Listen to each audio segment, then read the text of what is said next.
T'as jamais vraiment appris à lire. La plupart des gens qui se lancent dans le dev perso le font à cause d'une douleur. Leur meuf les a quittés, ils en ont marre de la vie qu'ils mènent, du coup ils décident de tout changer. Et la première habitude qu'on observe, c'est généralement aller à la salle. En tout cas, commencer à faire un sport. Ensuite, la deuxième habitude qui apparaît, c'est le fait de se documenter. Et ça passe par les podcasts, les vidéos YouTube, mais surtout par les livres. On a sûrement tous vu des vidéos sur comment faire une bonne prise de masse, comment optimiser son sommeil, comment être plus productif, mais très peu sont les personnes qui ont regardé des vidéos sur la bonne manière de consommer des informations et encore moins sur la bonne manière de lire. Déjà pour commencer, lire des livres ça sert à rien. Je sais que t'attends la suite. Lire des livres, c'est pas l'action qui va te permettre d'atteindre la vie que tu veux. Appliquer ce qui est dedans va te le permettre. La raison pour laquelle on n'applique pas ce qu'on lit réside dans le fait qu'on n'absorbe pas ce qu'on lit. On connaît tous le principe de Pareto qui dit que 80% de nos résultats viennent de 20% du travail qu'on a fourni. On connaît tous cette information. Pourtant, qui sont vraiment ceux qui l'utilisent? La différence entre connaître une information et l'avoir absorbée réside en un mot. L'action. Tu connais une information quand tu la rencontres pour la première fois. Tu absorbes une information quand tu l'utilises pour la première fois. Quand tu absorbes une information, elle fait maintenant partie de toi. C'est plus juste une petite connaissance sur laquelle tu es tombé.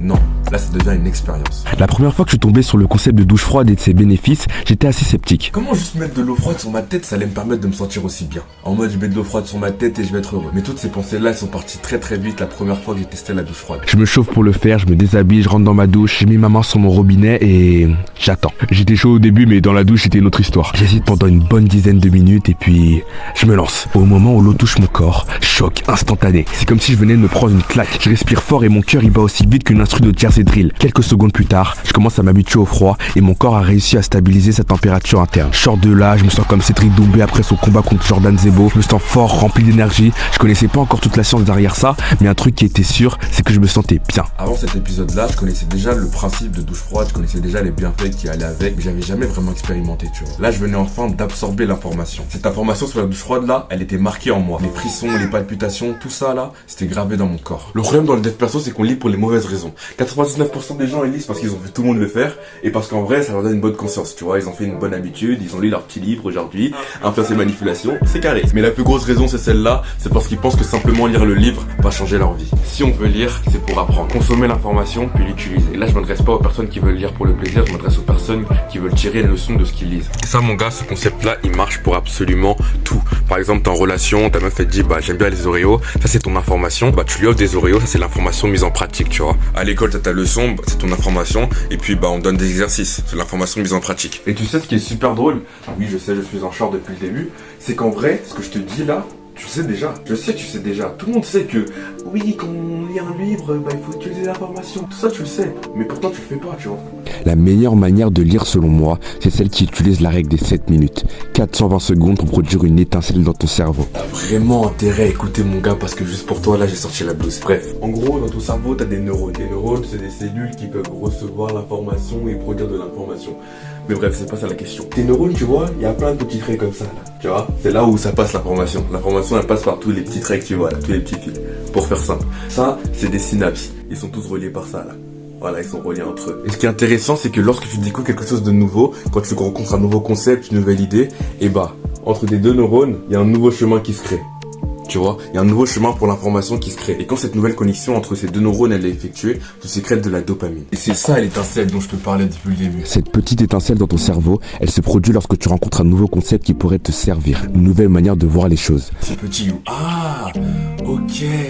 Ah, j'ai capté. Quand une idée te permet de te rendre compte d'un nouveau potentiel pour ta vie, c'est là que l'étincelle se crée. Et si tu lis un bon livre, cette étincelle elle est censée se produire à peu près toutes les 7 minutes. C'est pas prouvé scientifiquement, c'est moi qui sors ça de ma tête. La nouvelle connexion que tu as effectuée, au début, elle sera pas vraiment claire et ça va être dur pour tes neurones de faire passer l'information par celle-ci. Mais plus tu utilises ce que tu as découvert, plus tu renforces le chemin que tu as créé entre tes deux neurones. C'est pour ça qu'on dit que l'apprentissage passe par la pratique et que bah practice makes perfect. You feel me?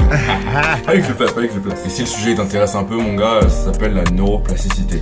Neuroplasticité, pourquoi je bégaye? Lis ton livre jusqu'à l'étincelle. Capture l'information qui te l'a donnée, note-la quelque part et puis ensuite, lis plus. arrête de lire. Va expérimenter ce que tu viens de découvrir. À la fin de chaque semaine, je me réserve toujours un petit temps pour retourner vers les étincelles que j'ai eues tout au long de la semaine. Et quand je fais ça, je me pose ce type de questions. Comment ces idées vont me permettre de me rapprocher de cet objectif? Comment puis-je implémenter cette idée le plus rapidement possible? Quels problèmes reliés à ma vie ces idées résoudent? Est-ce que je peux faire de ces idées-là une habitude ou bien ce sont juste des concepts que je dois bien comprendre afin de les utiliser après? Et la dernière, est-ce que je peux combiner ces idées avec d'autres? Donc voilà, après tout dépend de pourquoi tu lis. Cette vidéo c'est pour ceux qui veulent utiliser la lecture pour atteindre leurs objectifs. C'est pas pour ceux qui ont pour objectif de lire plus en fait. Ici on fait pas la course de celui qui a lu le plus de livres à la fin de l'année. J'ai lu 1000 books en un jour. Non, on fait pas ça ici. Ici on lit pour apprendre, découvrir et appliquer le peu de ce qu'on a compris en fait. Et le principe de l'étincelle ça marche pour absolument tout ce que tu consommes. Les podcasts, les vidéos, les livres, blablabla. Ça marche pour tout. Si tu tombes sur une idée et que t'as pas cette étincelle, c'est que pour l'instant elle est pas utile pour ta vie, tu vois. Avance dans ta vie, expérimente, grandis. Et si t'en as vraiment besoin, cette idée-là va revenir, t'inquiète pas. Et quand elle ressurgira, l'étincelle se produira. Gang. Hashtag gang. Comment savoir si t'es gênant? Le mot de la vidéo, c'est juste qu'on n'apprend pas en lisant, mais en utilisant ce qu'on a lu. Ce concept-là, je sais que tu le connais déjà, alors s'il te plaît, applique-le, mon gars. Applique-le, donc continue à taffer, mon gars, car ça reste dans ton front, continue dans ton pain. Bang. On sait tous qu'on doit travailler en utilisant le principe de Pareto qui dit que 20% de nos résultats viennent de 80% de nos... Non, ça dit pas ça du tout. Ça dit que 80% de travail vient de 20% de nos résultats. Non, je raconte de la caille. Non.